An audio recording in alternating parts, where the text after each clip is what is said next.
Olá, meu querido estudante, tudo bem? Nesse vídeo de hoje nós vamos falar sobre ângulos notáveis.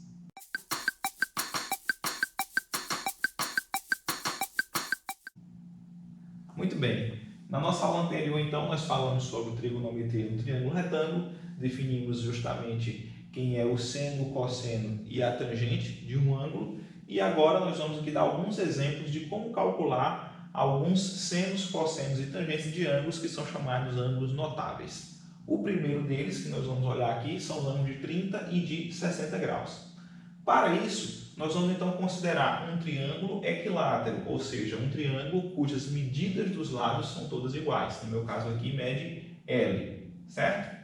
Bom, da nossa noção que a gente tem de geometria, a gente sabe que todo triângulo equilátero ele é equiângulo, ou seja, se os lados são todos iguais, os ângulos também são todos iguais. E como a gente sabe, né, um triângulo tem a soma dos ângulos internos de um triângulo é 180. Então, se são todos iguais, significa que esses ângulos aqui todos vão medir 60 graus, justamente porque 180 dividido por 3 é justamente 60 graus. Então, cada um desses ângulos mede 60 graus. Bom, para chegar onde a gente precisa, eu vou precisar, então, traçar a altura desse meu triângulo, certo? Como o triângulo é um triângulo equilátero, em particular, ele é também um triângulo isósceles. O que isso significa para a gente?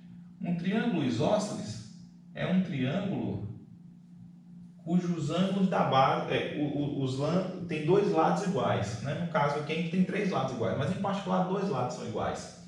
E quando a gente pega então a altura em um triângulo isósceles, né, com relação ao lado que a gente chama de base, a gente sabe que essa altura, além de altura, ela é também bissetriz, ou seja, divide esse ângulo ao meio, e mediana, ou seja, divide esse lado ao meio. Então, isso significa que para cá vai ficar medindo L sobre 2, para cá também vai ficar medindo L sobre 2.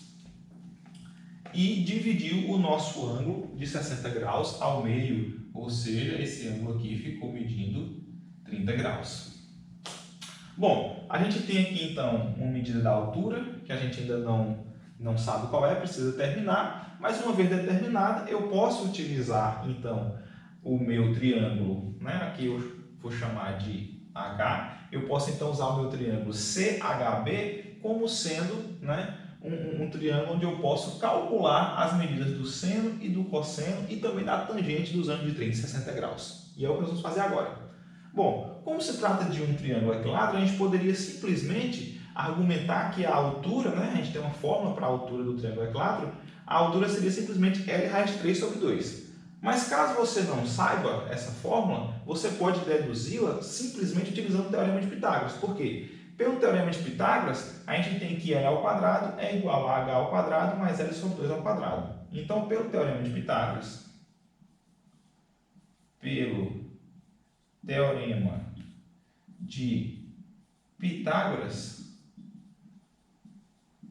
nós vamos concluir a mesma coisa, né? Nós temos que L ao quadrado é igual a H ao quadrado mais L sobre 2 ao quadrado. Isolando H, a gente conclui que H ao quadrado é igual a L ao quadrado menos, aqui vai ficar L ao quadrado sobre 4.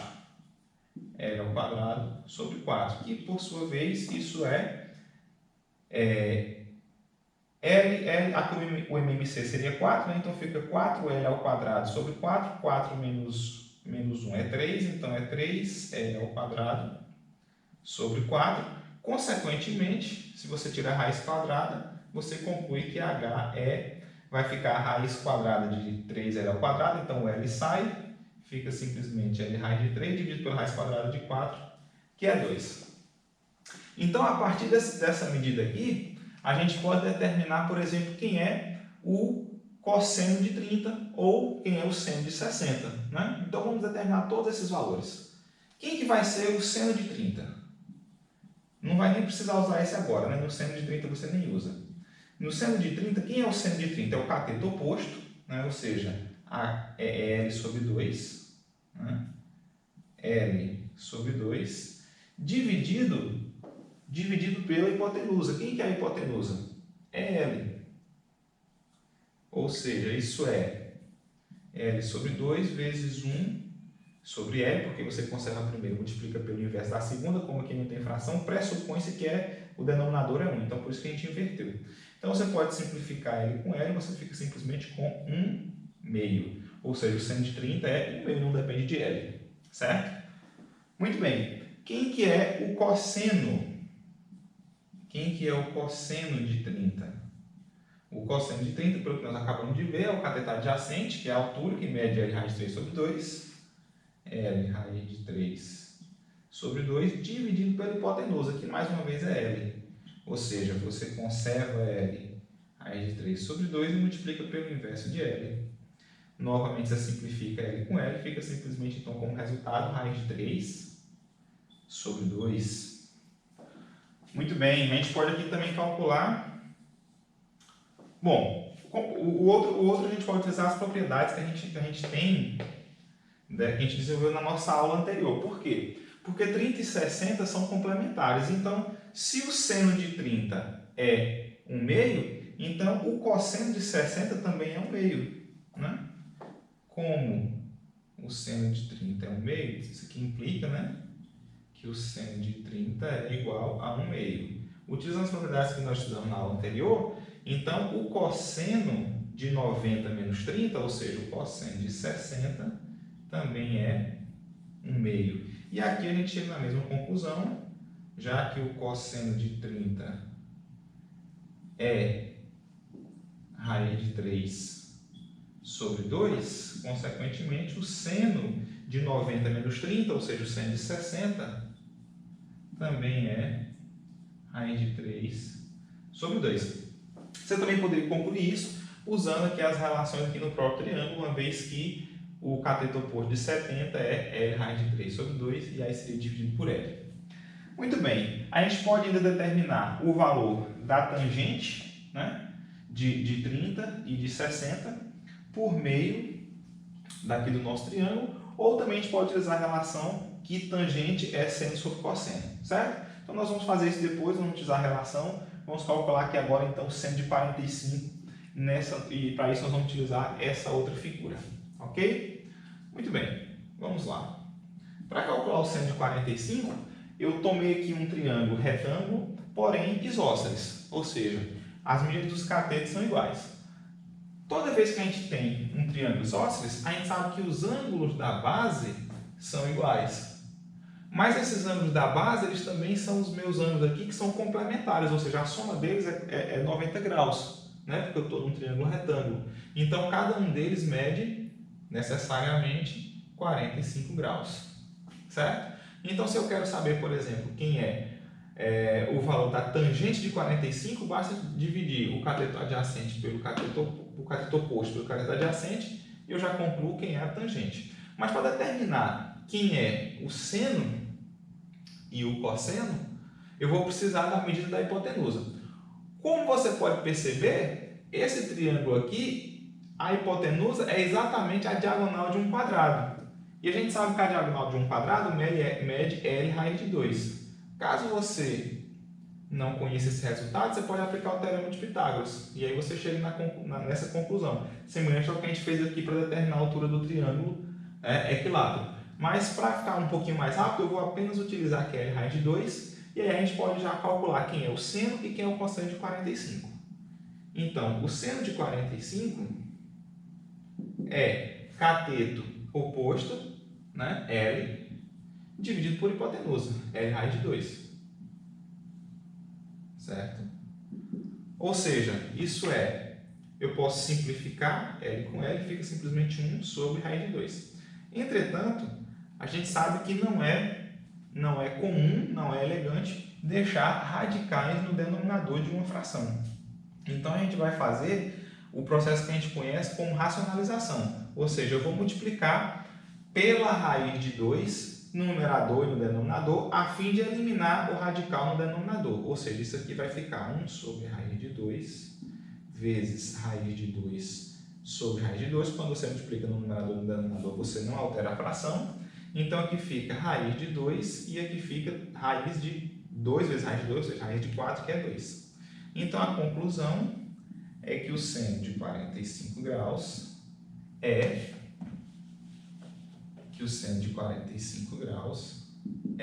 raiz de 2 sobre 2. Perceba que o cosseno vai dar exatamente a mesma coisa, porque o cosseno vai ser a medida do cateto adjacente sobre a hipotenusa. Como o cateto adjacente tem a mesma medida do cateto oposto, significa que esse valor não vai mudar. Então a gente também observa que o cosseno de 45 graus também vai ser raiz de 2 sobre 2. E além disso, a gente pode determinar a tangente de maneira muito simples. Nesse caso aqui, simplesmente dividindo o cateto oposto sobre adjacente, ou seja, L sobre L, tangente de 45 é L sobre L, ou seja, é simplesmente 1. Certo? Você simplifica e é simplesmente 1. Perceba que se você também fizesse seno de 45 dividido por cosseno de 45, também ia ficar igual a 1. Ou seja, você determinou o valor também do cosseno de 45. Então, eu vou utilizar essa tabela aqui, né, uma tabelinha com seno, cosseno e tangente, com os anos de 30, 45, 60, para registrar os nossos resultados, e eu vou ensinar então um macete para você construir essa tabelinha a fim de você memorizar esses valores sem precisar ter que refazer isso daqui, certo? Então, como que eu construo essa tabelinha? Bom, eu vou primeiro então construir os senos, certo? Para construir os senos, eu vou colocar então aqui 3 frações. 1, 2, 3, dividido por 2, certo? E agora eu tiro a raiz apenas no numerador. Quando eu tiro a raiz aqui no 1, fica simplesmente 1. Quando eu tiro a raiz aqui no 2, fica assim. Quando eu tiro aqui a raiz no 3, fica assim. Então a gente construiu 1, 2, 3, dividiu por 2 e tirou a raiz no numerador. Perceba que isso daqui é exatamente o seno de 30, né? 1/2, como a gente viu aqui. Aqui é justamente o seno de 45, como a gente viu aqui. E aqui é exatamente o seno de 60, como nós vimos aqui. Onde? Aqui. Certo? Agora eu vou construir a coluna dos cossenos. Como que eu construo? Aqui foi 1, 2, 3. Aqui eu vou fazer 3, 2, 1. E também vou dividir por 2. E também vou tirar a raiz no numerador. Então vai ficar aqui raiz de 3 sobre 2, raiz de 2 sobre 2, e aqui vai ficar raiz de 1, só que a raiz de 1 é 1. Então fica simplesmente dessa forma. E perceba que também, de novo, está coincidindo com os valores que a gente encontrou. O cosseno de 30, raiz de 3 sobre 2, está aqui. Né? O seno de 45, raiz de 2 sobre 2, está aqui. E o cosseno de 60, 1/2, como a gente tinha visto aqui. Muito bem. A tangente de 45 nós já vimos que é 1, certo? A tangente de 30 e de 60, a gente não calculou aqui por meio da figura, mas a gente pode utilizar a expressão, né? A gente pode utilizar a expressão que a gente viu na aula anterior, que relaciona seno e cosseno para encontrar a tangente. Então, a tangente de 30 graus, eu posso fazer como sendo o seno de 30 dividido pelo cosseno de 30. Seno de 30 dividido pelo cosseno de 30. O seno de 30 é 1/2. O cosseno de 30 é raiz de 3 sobre 2. Eu conservo a primeira, multiplico pelo inverso da segunda. Então, isso é 1/2 sobre 2 raiz de 3. Você simplifica, fica simplesmente 1 sobre raiz de 3. E aí, de novo, você vai ter que racionalizar. Ou seja, você vai ter que fazer um processo semelhante a esse. Ou seja, eu vou multiplicar por raiz de 3 em cima e embaixo. Então, em cima vai ficar raiz de 3, embaixo vai ficar 3. Então, é raiz de 3 sobre 3. Esse é o valor, então, que eu preencho aqui. Raiz de 3 sobre 3. Eu faço também algo semelhante com a tangente de 60. Eu posso tanto observar aqui na minha figura, e aí seria cateto oposto sobre cateto adjacente. Você pode fazer assim se você quiser. Você pode fazer seno sobre cosseno se você quiser, ou você pode utilizar a tangente do complementar. Lembra que a gente fez isso também na aula passada? A tangente de 30 vezes a tangente de 60, como são ângulos complementares, isso tem que ser igual a 1. Então, como eu já determinei que a tangente de 60 como sendo raiz de 3 sobre 3, então, a tangente de 30 como sendo raiz de 3 sobre 3, então a tangente de 60 vai ser o inverso disso, porque eu passo a tangente de 30 dividindo. Ou seja, é o inverso da tangente de 30. Ou seja, ao invés de ser raiz de 3 sobre 3, é 3 sobre raiz de 3. E simplificando, isso é simplesmente raiz de 3. Então, você preenche aqui com raiz de 3. Certo? Então, assim você encerra essa sua tabelinha, que é bastante útil. Evidentemente que depois de algum tempo você vai memorizar todos esses valores aqui sem precisar recorrer, mas pelo menos no começo você tem aqui então um macete para você guardar na cabeça os ângulos notáveis, ok? Os senos, cossenos e tangentes de ângulos notáveis, ok? Então a gente encerra essa aula por aqui.